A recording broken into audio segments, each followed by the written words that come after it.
আসসালামু আলাইকুম ওয়া রাহমাতুল্লাহি ওয়া বারাকাতুহু। আর মাত্র কয়েক মিনিট আমাদের এই প্রতিবাদ চলবে। তবে শেষ মুহূর্তে আজকে সোশ্যাল মিডিয়ার মাধ্যমে ভারতবর্ষের সমস্ত মুসলমান সকলের নিকটে আমার অনুরোধ যে যেই জায়গাতে থানা থেকে আন্দোলন করার জন্য পারমিশন দিবে না, সেই জায়গায় প্রয়োজন যদি পড়ে তো আরো বড় কোনো জায়গায় গিয়ে আমাদেরকে পারমিশনের ব্যবস্থা করতে হবে এবং এই ওয়াকাফ আন্দোলনের বিরুদ্ধে বৃহত্তম এক বিরাট বড় আজকে আমাদেরকে আপনাদেরকে সকল মুসলমানকে আন্দোলন চালিয়ে যেতে হবে।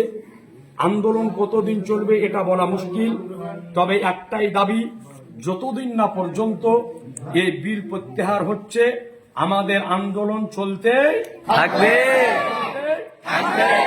তবে যাই হোক, বিশেষভাবে আমাদের রাজ্যের মুখ্যমন্ত্রীর নিকটে আজকে সোশ্যাল মিডিয়ার মাধ্যমে আমি অনুরোধ করব যে এই বিলের বিরুদ্ধে আপনিও রুখে দাঁড়ান এবং এই ব্যাপারে বিশেষ করে আমাদের কেন্দ্র সরকারের নিকটে আপনিও বার্তা পাঠান। তা না হলে হয়তো এর চাইতে বৃহত্তর আন্দোলন আরো হতে পারে এবং ফলে এতে একে অপরের সঙ্গে আরো অনবনাত এবং আরো অনেক খারাপের দিকে যেতে পারে।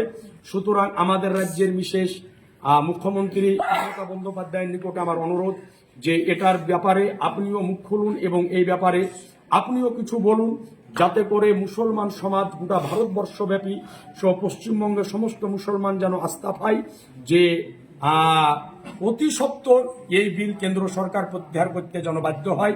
তবে যাই হোক, আল্লাহ তাআলার নিকটে আমরা সকলে মুসলমান সকলে আমরা দোয়া করব যে আগামী 5 তারিখ সুপ্রিম কোর্টে এই বিলের ব্যাপারে শুনানি আছে। আল্লাহর নিকটে আমরা সকলে এই নির্জন রাত্রিকারে দোয়া চাই, আল্লাহ রব্বুল আলামিন যাতে এই সুপ্রিম কোর্টের রায় যেন মুসলমানদের পক্ষে নিয়ে আসে। বলেন আমিন। বলে জোরেশ্বরী আল্লাহুম্মা আমিন। মুসলমানদের জয় হয় এবং আমাদের যে মসজিদ, মাদ্রাসা, ঈদগাহ, কবরস্থান সহ বড় বড় পীর মাসায়েখদের যে সমস্ত খানকাহ দরগা আছে এগুলা যেন মুসলমানদের আয়ত্তেই থাকে।